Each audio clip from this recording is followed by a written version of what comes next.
Brought to you by American Pistachios.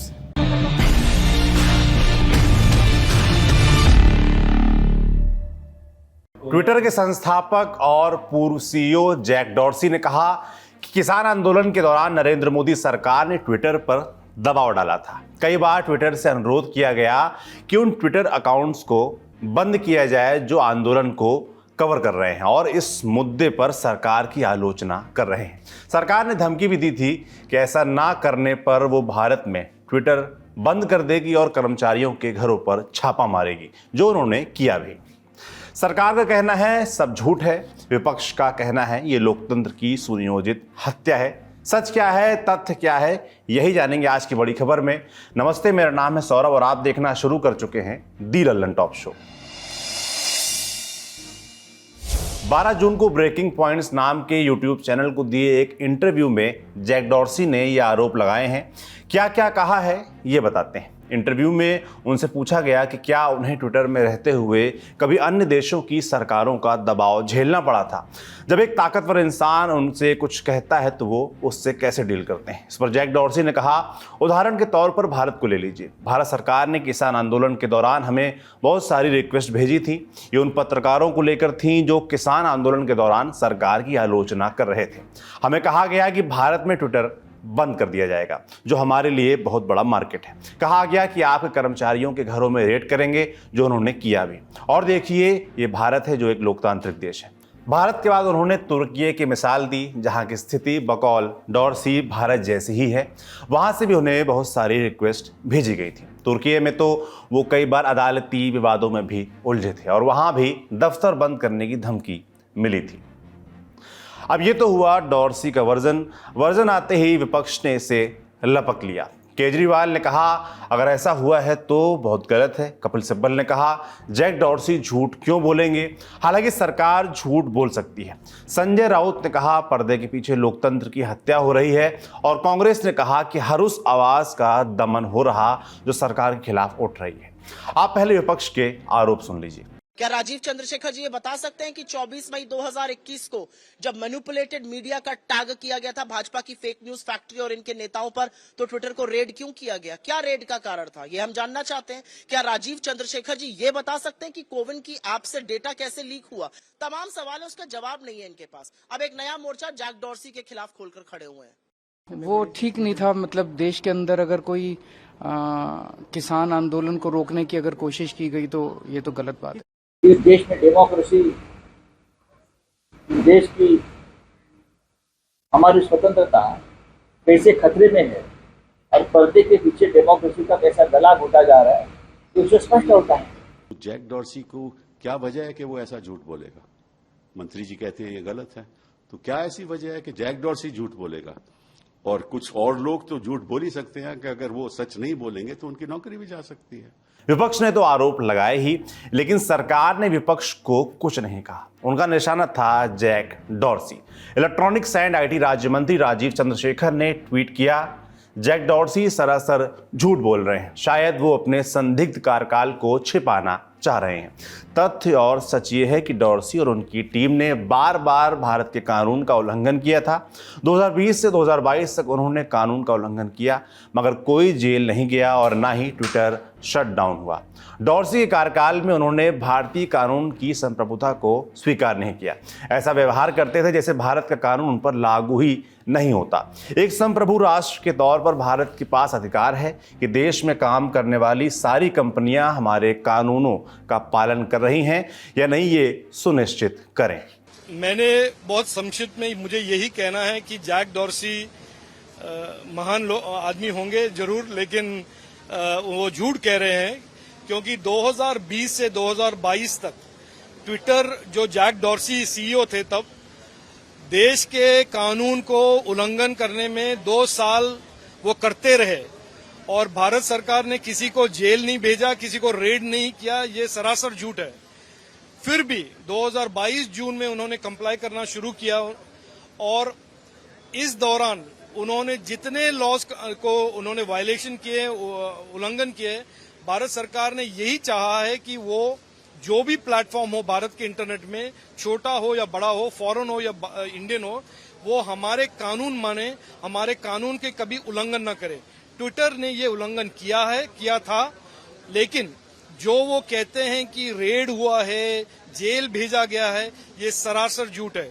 आपने सुना ही कि राजीव चंद्रशेखर का सीधा निशाना था जैक डॉर्सी पर, तो पहले आपको जैक डॉर्सी के बारे में ही बता देते हैं।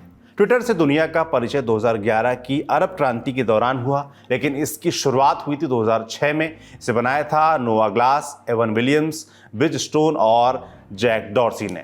दुनिया जैक डॉर्सी को ट्विटर के को फाउंडर के रूप में जानती है। हालांकि ट्विटर शुरू होने के 2 साल बाद ही 2008 में सीईओ पद से डॉर्सी को हटा दिया गया था। 2015 में दोबारा उन्होंने ट्विटर में वापसी की और 2021 पराग अग्रवाल के टेक ओवर करने तक इस पद पर बने रहे। ट्विटर का को फाउंडर और सीईओ होने के अलावा वे एक अनुभवी एंटरप्रेन्योर भी रहे हैं। डॉर्सी ने 2011 में पेमेंट प्लेटफॉर्म स्क्वायर और 2019 में ब्लॉक इंक डेवलप किया, जिसने महामारी के समय हर महीने 5.1 करोड़ रुपए से अधिक का ट्रांजैक्शन किया और मोटा पैसा बनाया। जैक ने कुछ महीने पहले एक और social media app blue sky भी लॉन्च किया है। ये तो हो गया जैक डॉर्सी का मोटा माटी परिचय, लेकिन बिना विवादों की चर्चा किए ये पूरा नहीं होता। कहा जाता है कि विवाद और जैक दोनों साथ साथ चलते हैं। इसी साल मार्च महीने में अमेरिकी रिसर्च फर्म हिंडनबर्ग ने जैक डॉर्सी पर गंभीर आरोप लगाए थे। जैक की कंपनी ब्लॉक इंक पर फ्रॉड, खाते में हेरफेर और सरकार से मिली राहत का गलत इस्तेमाल करने के आरोप लगे। हिंडनबर्ग के इस खुलासे के बाद ब्लॉक इंक को बड़ा झटका लगा और कंपनी के शेयर 20% तक गिर गए। चंद घंटों में 80,000 करोड़ रुपए का फटका लगा। डॉर्सी नवंबर 2018 में तब विवादों में आए थे जब वे भारत दौरे पर थे। यहाँ उन्होंने प्रधानमंत्री मोदी और अभिनेता शाहरुख खान से और तमाम कई महिला पत्रकारों और एक्टिविस्ट से मुलाकात की थी। इसी दौरान ट्विटर पर जैक की एक फोटो वायरल हुई, जिसमें वो एक पोस्टर लिए खड़े नजर आए थे। पोस्टर में लिखा था, ब्राह्मणवादी पितृसत्ता को नष्ट करो। फोटो के वायरल होने के बाद कई लोगों ने डॉर्सी की आलोचना की थी, कईयों ने उनका समर्थन भी किया था। इसके बाद जून 2021 से ट्विटर ने लाइव ब्रॉडकास्ट के दौरान एक नक्शे में लेह को चीन का हिस्सा दिखा दिया। इस विवाद ने इतना तूल पकड़ा कि केंद्र सरकार ने ट्विटर को वार्निंग जारी की थी। इलेक्ट्रॉनिक्स और सूचना प्रौद्योगिकी मंत्रालय ने ट्विटर को पत्र लिखकर चेतावनी दी थी कि इस तरह का मानचित्र दिखाना गैर कानूनी है। इसके अलावा जैक के ऊपर अमेरिकी राष्ट्रपति चुनाव को प्रभावित करने के आरोप लगे थे। उनके ऊपर भारत के कानूनों को न मानने के भी आरोप लगे थे। उनके सीईओ रहते हुए केंद्र सरकार की तरफ से ट्विटर को कई बार इस संबंध में नोटिस दिए गए थे। तो जैक डॉर्सी की जो पॉलिटिक्स है वो कमोबेश जग जाहिर है, लेकिन केंद्रीय मंत्री राजीव चंद्रशेखर जिन नियमों की बात कर रहे हैं उनकी भी तहकीकात कर लेनी चाहिए। इसके लिए एक रिपोर्ट पर नजर डालते हैं। अप्रैल में रिपोर्ट छपी है। ये रिपोर्ट ट्विटर ही छापता है। डॉर्सी के वक्त भी छापता था और उनके बाद भी छाप रहा है। इस रिपोर्ट में उन सभी रिमूवल रिक्वेस्ट का ब्यौरा है जो अलग अलग देशों से आई हैं। रिपोर्ट के मुताबिक 1 जनवरी 2022 से 30 जून 2022 के बीच ट्विटर को दुनिया भर की सरकारों ने कंटेंट हटाने की मांग करते हुए 53,000 कानूनी नोटिस भेजे और भारत ट्विटर से कंटेंट हटाने की मांग करने के मामले में दुनिया में सबसे आगे है। 85 से अधिक देशों की सरकारों ने यूजर डेटा हासिल करने की 16,000 से अधिक मांगे भेजी और ये मांग करने वाले शीर्ष देश हैं भारत, अमेरिका, फ्रांस, जापान और जर्मनी। केवल ये 5 देश ही कुल डिमांड्स का 97% हिस्सा रखते हैं और आज से नहीं, बीते 3 सालों से स्थिति कुछ ऐसी ही है। माने एक बात तो साफ है, भारत ने अकाउंट हटाने की रिक्वेस्ट भेजी हैं और खूब भेजी हैं। हालांकि इन रिक्वेस्ट में से ये साफ नहीं है कि क्या किसान आंदोलन के दौरान इनमें तेजी आ गई थी। इसको जांचने का एक तरीका ये हो सकता था कि ट्विटर की महीनावार रिपोर्ट खंगाली जाए, लेकिन ट्विटर ने जब से ये रिपोर्ट निकालनी शुरू की तब तक आंदोलन खत्म होने की कगार पर आ गया था।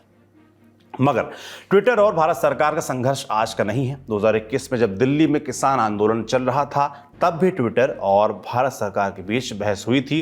केंद्र ने भ्रामक जानकारियां फैलाने का हवाला देते हुए ट्विटर से कुछ ट्वीट हटाने को कहा था। ट्विटर ने इस आदेश को मानने से इनकार कर दिया।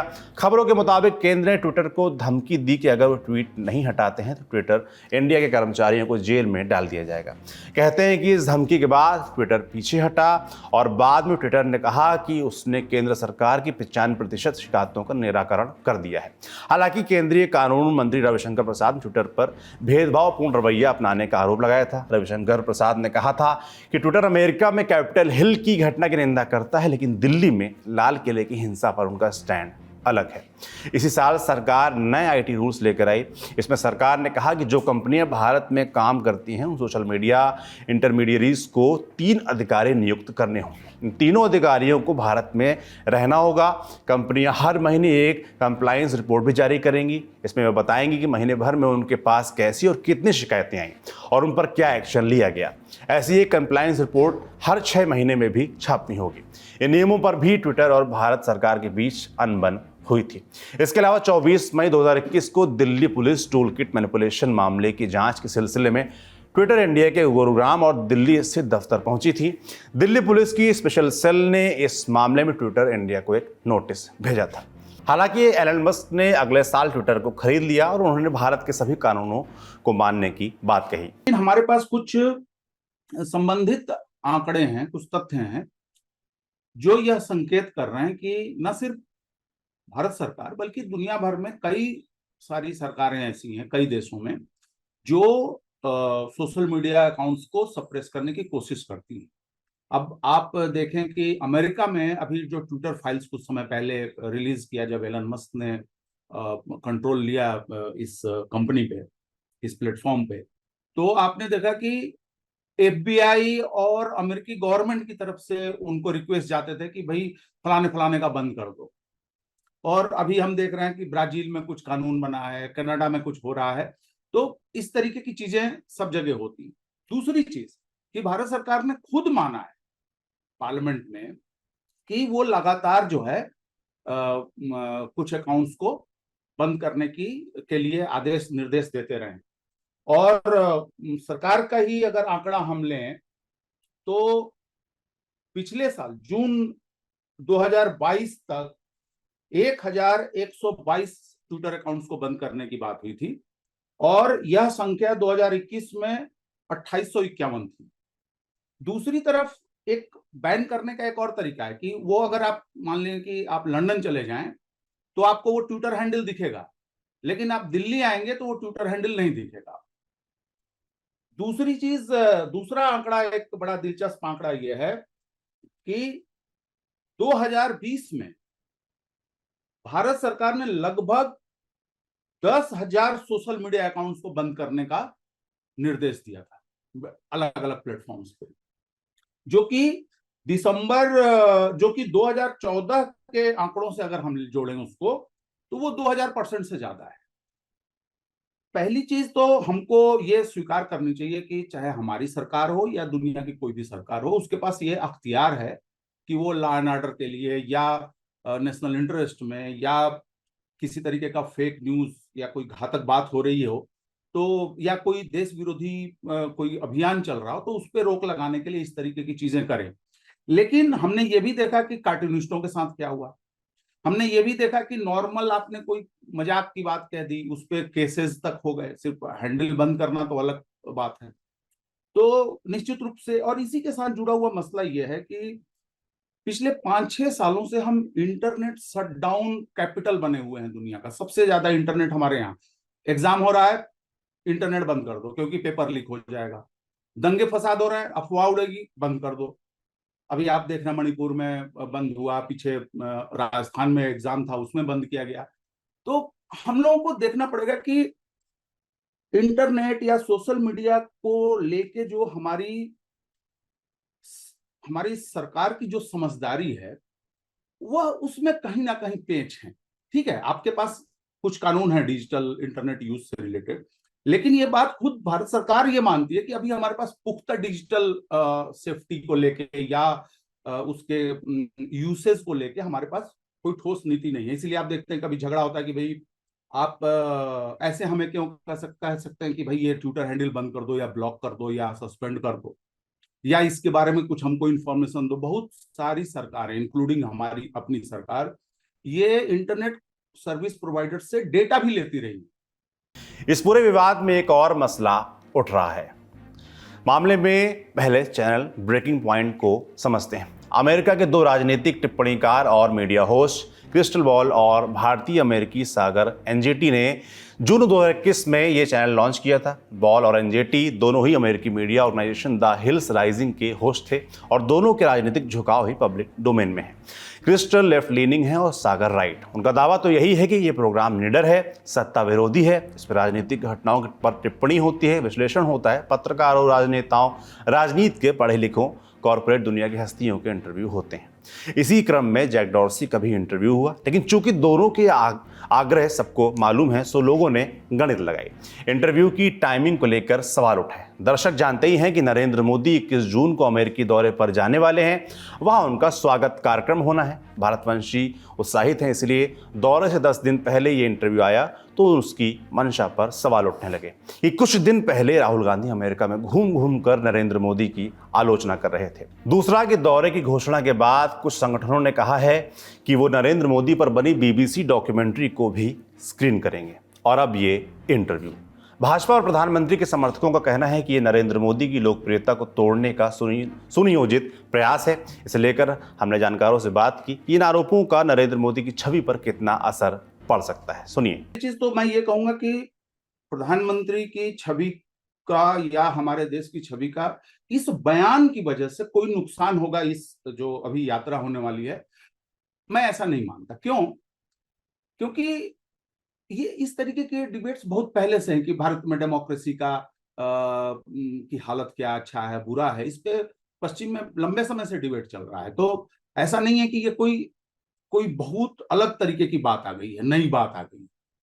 लेकिन जहां तक यह आरोप है कि यह कुछ जानबूझ के या नैरेटिव चेंज करने के लिए या इस यात्रा को, इस दौरे को प्रभावित करने के लिए ये बात कही गई है, तो इस बात में मतलब थोड़ी सी भी सच्चाई नहीं है या इसका कोई आधार नहीं है। क्यों?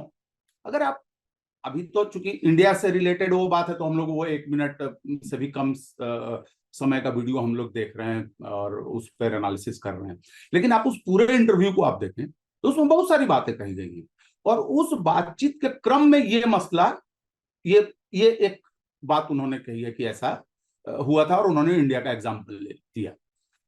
तीसरी बात मैं इसमें ये कहूंगा कि चाहे जितने भी सोशल मीडिया प्लेटफॉर्म आज के डेट में हो दुनिया में, उनके जो मालिकान हैं या चाहे उनके जो इन्वेस्टर्स हैं या जो उनके सीईओज हैं, उनके बारे में आप कुछ उल्टी सीधी, कुछ विवादित चीजें सुनते रहते हैं। लेकिन जैक डोर्सी को लेके एक आप अगर इंटरनेट की दुनिया को अगर आप खंगालें और उसके बारे में रिपोर्ट और लेखों को पढ़ें तो डोर्सी को एक बड़े रेस्पेक्ट के साथ देखा जाता है। दिसंबर 2010 उत्तरी अफ्रीका का एक देश है ट्यूनीशिया। यहाँ के सिदी बुजीद शहर में मोहम्मद बजीजी नाम का एक नौजवान फल का ठेला लगाता था। वो घर का इकलौता कमाऊ शख्स था। एक दिन उसके ठेले पर नगरपालिका वाले आए। बजीजी के पास परमिट नहीं था। उसका ठेला जब्त कर लिया गया। वापस लौटाने के लिए घूस मांगी गई। घूस के लिए पैसे थे नहीं। असहाय बजीजी ने अपने शरीर में आग लगा ली। इसी घटना के बाद जो कुछ हुआ, दुनिया उसे अरब स्प्रिंग या अरब क्रांति के नाम से जानती है। अरब देशों में लोगों ने सरकार के खिलाफ गदर काट दिया। ट्यूनीशिया, लीबिया, मिस्र जैसे देशों में सरकार गिर गई। और ये सब हुआ कैसे? सोशल मीडिया के जरिए। बजीजी का वीडियो सोशल मीडिया पर वायरल हुआ और फिर शुरू हुई बगावत। प्रदर्शनकारियों ने ट्विटर, फेसबुक और यूट्यूब के जरिए अपनी आवाज़ को दुनिया तक पहुंचाया। तब एक प्रोटेस्टर ने कहा था, हम फेसबुक के जरिए प्रोटेस्ट का समय तय करते हैं, ट्विटर के माध्यम से प्रोटेस्ट को कोऑर्डिनेट करते हैं और यूट्यूब के जरिए दुनिया को अपनी कहानी बताते हैं। ट्विटर इतना मशहूर हुआ कि अरब क्रांति को ट्विटर क्रांति का नाम दिया गया। किस्से का लबोलुआब साफ है। तब का दौर हो या आज का, सोशल मीडिया बहुत ज़रूरी है। किसी को ऑक्सीजन या अस्पताल में बेड दिलाने से लेकर किसी कलेक्टर का उसकी करतूतों के लिए तबादला कराने तक, सूचना पहुंचाने से लेकर सरकार से सवाल पूछने तक, सब कुछ के बीच सोशल मीडिया एक ज़रूरी और अपरिहार्य माध्यम है। तो हमें सवाल पूछने हैं अपनी सरकार से और सोशल मीडिया कंपनियों से कि हमारी निजी जानकारी कितनी सुरक्षित है। सरकार कानून, लॉ एंड ऑर्डर और फेक न्यूज़ के लिए सोशल मीडिया संदेश चुनने का कौन सा पैमाना इस्तेमाल कर रही है? क्या हमारी बोलने, कहने, लिखने की आज़ादी पर सरकार की पहरेदारी है? अगर है तो कितनी है और क्यों है? क्या सरकार ने सच में कंपनियों को धमकियां दी रेड पड़वाई, इसकी पुष्टि हम अपनी तय नहीं करते, लेकिन सरकार ने ट्विटर से अनुरोध बहुत सारे किए। ये तो खुद ट्विटर की रिपोर्ट में दर्ज है। क्या सरकार इसका स्पष्टीकरण देगी? सवाल है और हम पूछते रहेंगे, जवाब आएगा तो बताएंगे भी। तब तक आप अपना ख्याल रखिए। शुक्रिया, शुभ रात्रि।